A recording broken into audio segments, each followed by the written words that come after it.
তোমরা যারা ক্যালকাটা ইউনিভার্সিটিতে বিএ হিস্ট্রি অনার্সে 6 সেমিস্টারে পড়ছো, তোমাদের যে সিসি 13 পেপার রয়েছে আধুনিক ভারতের ইতিহাস, এই পেপারটির একটি ইম্পর্টেন্ট প্রশ্ন, খিলাফত বলতে কি বোঝায়। 5 নম্বরের এই টিকা প্রশ্নের উত্তরটি নিয়ে আলোচনা করছি এই ভিডিওতে। দেখো, তুরস্কের সুলতানকে বলা হতো খলিফা, অর্থাৎ তিনি ইসলামের ধর্মগুরু ছিলেন। এই খলিফার সাম্রাজ্য ছিল বিরাট বড়। প্রথম বিশ্বযুদ্ধে তুরস্ক হেরে যাওয়ায় এই খলিফার সাম্রাজ্য অনেকাংশে তার কাছ থেকে নিয়ে বিভিন্ন ইউরোপীয় শক্তি তারা ম্যান্ডেট হিসেবে সেই সমস্ত অঞ্চলগুলি শাসন করতে থাকে। অর্থাৎ খলিফার সম্মান অনেকটাই নষ্ট হয় এবং তার সাম্রাজ্য অনেকটাই কেড়ে নেওয়া হয়। এর প্রতিবাদে ভারতীয় মুসলিমরা যে আন্দোলন করেছিল খলিফার সাম্রাজ্য পুনরুদ্ধারের জন্য, তাকে খিলাফত আন্দোলন বলা হয়। অর্থাৎ এখানে খিলাফত বলতে তুরস্কের সুলতানের যে সাম্রাজ্য, সেই সাম্রাজ্যকে বলা হচ্ছে খিলাফত। তার পুনরুদ্ধারের জন্যই এই আন্দোলন, তাই খিলাফত আন্দোলন। তুরস্কের অটোমান বংশীয় সুলতান মুসলিম জগতের অর্থাৎ খিলাফতের অধিপতি হিসাবে খলিফার পদ অলঙ্কৃত করতেন। ভারতে মুসলিম সম্প্রদায়ও তুরস্কের খলিফার প্রতি আনুগত্য স্বীকার করত। প্রথম বিশ্বযুদ্ধের সময় তুরস্ক জার্মানির পক্ষে যোগদান করে।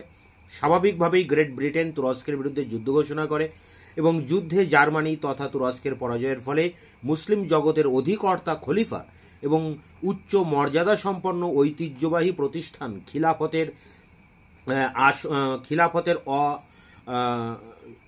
অসম্মানের আশঙ্কায় ভারতের মুসলিম সম্প্রদায় অত্যন্ত উদ্বিগ্ন হয়ে পড়ে।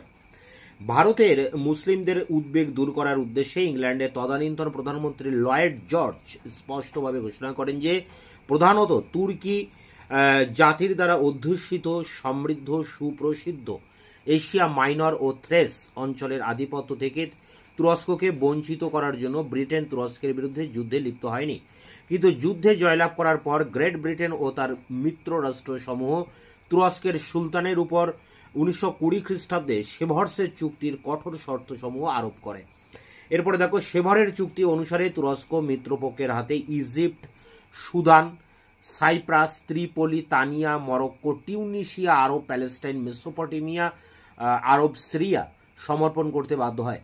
সাম্রাজ্যের এই বিস্তীর্ণ অঞ্চল পরিত্যাগ করার পর তুরস্কের সুলতানের সাম্রাজ্য একমাত্র পর্বত সংকুল আনাতোলিয়ার সীমানার মধ্যে সীমিত হয়ে পড়ে।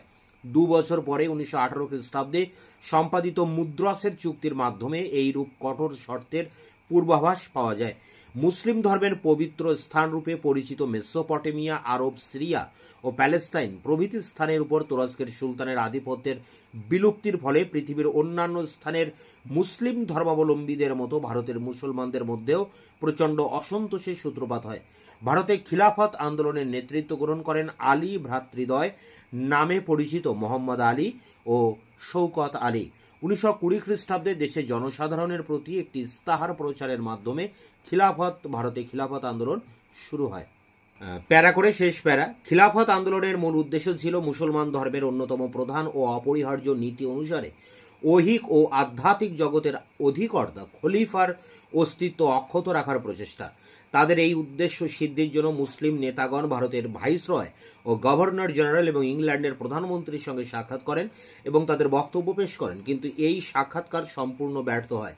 ইতিমধ্যে 1920 খ্রিস্টাব্দে গান্ধীজি ঘোষণা করেন যে তুরস্কের সঙ্গে মিত্রপক্ষের সম্পাদিত চুক্তির শর্ত ভারতীয় মুসলমানদের সন্তুষ্টি বিধানে অসমর্থ হলে তিনি ব্রিটিশ সরকারের বিরুদ্ধে অসহযোগ আন্দোলন পরিচালনা করবেন। 1921 খ্রিস্টাব্দের মে মাসে মিত্রপক্ষের সঙ্গে তুরস্কের চুক্তির শর্তসমূহ প্রকাশিত হলে ইংল্যান্ডের আচরণে ভারতের মুসলিমদের মনে গভীর অসন্তোষ দেখা দেয়।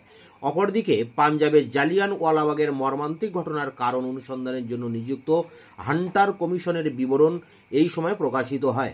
হান্টার কমিশনের বিবরণী ভারতীয়দের মনে পুঞ্জীভূত অসন্তোষকে আরো শতগুণী বৃদ্ধি করতে সাহায্য করে। ফলে খিলাফতের প্রশ্ন নিয়ে যে বিক্ষোভ পূর্বে দেখা দেয়, হান্টার কমিশনের রিপোর্ট প্রকাশিত হওয়ার ফলে ভারতে হিন্দু মুসলমান উভয় সম্প্রদায় একযোগে আন্দোলনে অংশগ্রহণ করতে প্রস্তুত হয়। কেন্দ্রীয় খিলাফত কমিটি ও গান্ধীজির অসহযোগ আন্দোলনের প্রস্তাব সমর্থন করে ইংরেজ সরকারের নীতির বিরুদ্ধে প্রতিবাদ জানাতে সম্মত হয়। এই ছিল খিলাফতের উপর 5 নম্বরের টিকা প্রশ্নের উত্তর। তোমরা এটি সংগ্রহ করে পরীক্ষার প্রস্তুতি নাও। তোমাদের এই পেপারের সমস্ত প্রশ্নের উত্তর আমি চ্যানেলে আপলোড করে দিয়েছি। ইউটিউবে গিয়ে কোনো প্রশ্ন যদি তোমরা লিখে সার্চ করো, আমার দেওয়া ভিডিও অ্যান্সার তোমরা পেয়ে যাবে। যদি কোনো প্রশ্নের উত্তর খুঁজে পেতে অসুবিধা হয় তাহলে আমার হোয়াটসঅ্যাপ নম্বর 8327540655 নম্বরে হোয়াটসঅ্যাপ করতে পারো, তাহলে আমি উত্তরের লিঙ্কটা তোমাদেরকে পাঠিয়ে দিতে পারি। দেখা হচ্ছে অন্য ভিডিও ক্লাসে, ততক্ষণে চ্যানেলকে তোমরা সাবস্ক্রাইব করবে, বন্ধুদের কাছে শেয়ার করবে, ভিডিওটি ভালো লাগলে অবশ্যই একটা লাইক দেবে।